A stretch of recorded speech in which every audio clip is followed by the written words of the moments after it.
नमस्कार, आप सभी को हैप्पी जन्माष्टमी। और जन्माष्टमी का त्योहार बड़े धूमधाम से मनाया जा रहा है। आइए इसके बारे में जानते हैं और कथा पढ़ते हैं। जन्माष्टमी का पर्व भगवान कृष्ण के जन्म का उत्सव है, जो भाद्रपद मास की कृष्ण पक्ष की अष्टमी को मनाया जाता है। और कंस के अत्याचारों से मुक्ति दिलाने के लिए भगवान विष्णु ने कृष्ण के रूप में अवतार लिया और उन्होंने अपनी लीलाओं से दुष्टों का नाश किया और संसार में सुख और शांति का संचार किया। आइए कथा सुनते हैं।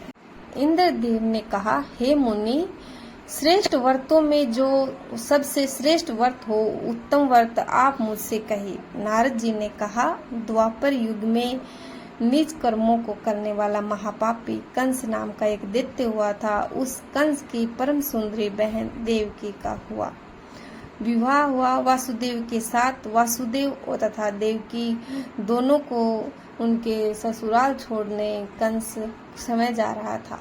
रास्ते में एक आकाशवाणी हुई कि तुम हंसते हंसते जा रहे हो, जिस बहन को छोड़ने उसकी 8वीं संतान उत्पन्न होगी, पैदा होगी और वो ही तुम्हारे अंत का कारण बनेगी। ये बात सुनकर कंस को बहुत ही गुस्सा आया और वो अपनी बहन की गर्दन काटने लगा। लेकिन उसी समय वासुदेव ने उनके पैरों में पड़कर उनसे विनती की कि आप देवकी को मत मारो, मैं अपनी हर एक संतान आपको सौंप दूंगा। ये बात सुनकर कंस ने उन दोनों को कारागार में डाल दिया और कारावास में उनको रखा। उनकी एक एक करके 7 संतानें हुई और 7 को कंस ने मार डाला। लेकिन जब 8वीं संतान हुई तो उनको पता नहीं चला। तब कंस ने द्वारपालिकों को दोनों का ध्यान रखने को कहा और वो एक एक करके उनके सभी संतानों को मारता चला गया था। कंस का डर बढ़ता गया, क्योंकि 7 संतानों को नष्ट कर चुका था और अब आकाशवाणी के अनुसार जो भविष्यवाणी हुई थी, उनकी 8वीं संतान का उनको डर था। भाद्रपद महीने की कृष्ण पक्ष की अष्टमी को मध्य रात्रि में वृक्ष राशि ने चंद्रमा में रोहिणी नक्षत्र में बुधवार में और सौभाग्य योग से चुका चंद्रमा के आधी रात्रि के उत्तर में जब एक घड़ी हो जाए तो श्रुति स्मृति पुराणों फल की प्राप्ति होती है। हे इंद्र, ऐसे विजय नामक शुभ मुहूर्त में श्री कृष्ण जी का जन्म हुआ। श्री कृष्ण जी के जन्म के समय पर मूसलाधार बारिश हुई और पहरा दे रहे द्वारपाल सो गए। देवकी ने वासुदेव जी से कहा, हे स्वामी, शीघ्र मेरे इस पुत्र को अपने मित्र गोप नंदलाल जी के यहाँ छोड़ आइए। वासुदेव जब कारागार से निकलकर यमुना के तट पर पहुँचे तो वहां पर डफली नदी को देखकर बड़े चिंतित हुए। वह उफनती नदी में भगवान का नाम लेकर उतर गए। यमुना नदी साक्षात नारायण के चरण स्पर्श करने को व्याकुल हो उठी। जैसे ही उन्होंने उनके चरण स्पर्श किए तो वसुदेव जी को उन्होंने मार्ग दे दिया। श्री कृष्ण को बरसात से बचाने के लिए शेषनाग जी अदृश्य रूप में आए और अपने फन फैलाकर बरसात में श्री कृष्ण की रक्षा की।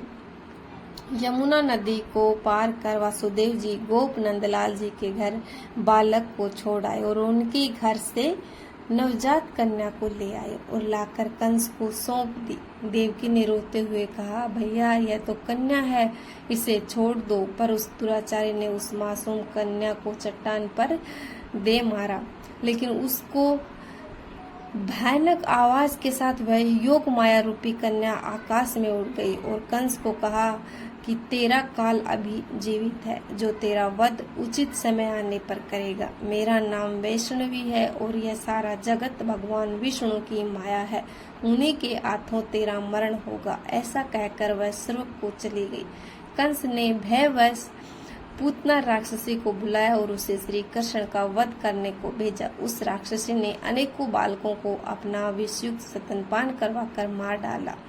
तत्पश्चात वह श्री कृष्ण के पास पहुंची। जब उसने उन्हें अपने स्तनपान करवाए तो उन्होंने स्तनपान करते हुए उसके प्राण खींच लिए। पूतना के वध के पश्चात कंस ने एक ब्राह्मण को भेजा ब्राह्मण पालने में खेलते हुए दोनों बालकों के पास पहुंचा। बालकों को मारने का प्रयास किया। इससे श्री कृष्ण ने उसे अपाहिज बना दिया और उसका मुंह दही वाले बर्तन में कर दिया। यशोदा ने आकर उस ब्राह्मण के मुंह में दही को लगे देखा और गुस्से में कहा कि आपने यह क्या कर दिया, दही का पान कर लिया, अब तुम्हें दही नहीं दूंगी। उस ब्राह्मण ने कंस के पास आकर सब कह सुनाया। तब कंस ने केसी नामक दैत्य को भेजा। केसी नामक दैत्य ने घोड़े का रूप बनाया और गोकुल में श्री कृष्ण को अपने ऊपर चढ़ाने मात्र में ही अपने प्राण गंवा बैठा। फिर महाअसुर कंस ने अरिष्ट नामक दैत्य को भेजा। वह एक बैल के रूप में श्री कृष्ण के समीप पहुंचा। श्री कृष्ण ने उस बैल से युद्ध करते हुए मार डाला। फिर दानव कंस ने कालाख्य नामक दैत्य को कौवे के रूप में भेजा। वह श्री कृष्ण के समीप आया। श्री कृष्ण ने उसके गले को दबोचकर उसे मार डाला और उसके पंखों को उखाड़ फेंका। कंस ने नंद को बुलाकर कहा कि मुझे पारजित के पुष्प लाकर दो, नहीं तो मार डालूंगा। नंद ने उसे एवं अरस्तु कहकर घर आकर अपनी सारी बात अपनी पत्नी को कह सुनाई। श्री कृष्ण ने उसकी सारी बात सुनकर बालकों के साथ खेलते हुए अपनी गेंद यमुना नदी में फेंक दी। जब बालकों ने गेंद को यमुना नदी में जाते देखा तो उन्होंने श्री कृष्ण से गेंद लाने को कहा। श्री कृष्ण ने कहा कि मेरे पास गेंद नहीं है, मैं तुम्हें यही गेंद ला दूंगा। तब सब बालकों के मना करने पर भी वह यमुना नदी में चला गया और उन्होंने वहां पर कालिया नाग का वध किया। तो ये थी कृष्ण के जन्म की लीलाएं जो उन्होंने बचपन में ही दुष्ट लोगों का अंत किया।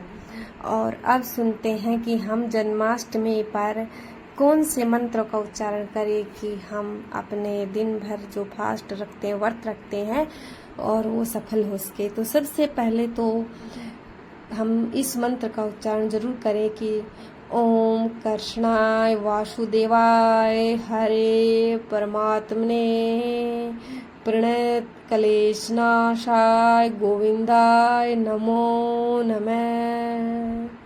इस मंत्र का आप 7 बार उच्चारण जरूर करें।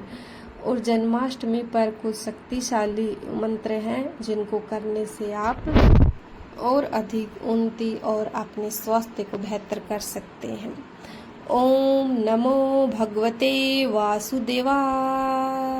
यह मंत्र मन की शांति और भय निवारण होता है। दूसरा, कली कृष्णाय नमः। ये प्रेम और सौहार्द बढ़ाने हेतु होता है। ओम गोविंदाय नमः। ये संकट से मुक्ति के लिए होता है। ओम गोपिंजे वल्लभाय स्वाहा। ये संबंधों में मधुरता के लिए होता है। वसुदेव सुदेवे स्वास्थ्य और बल प्राप्ति हेतु होता है।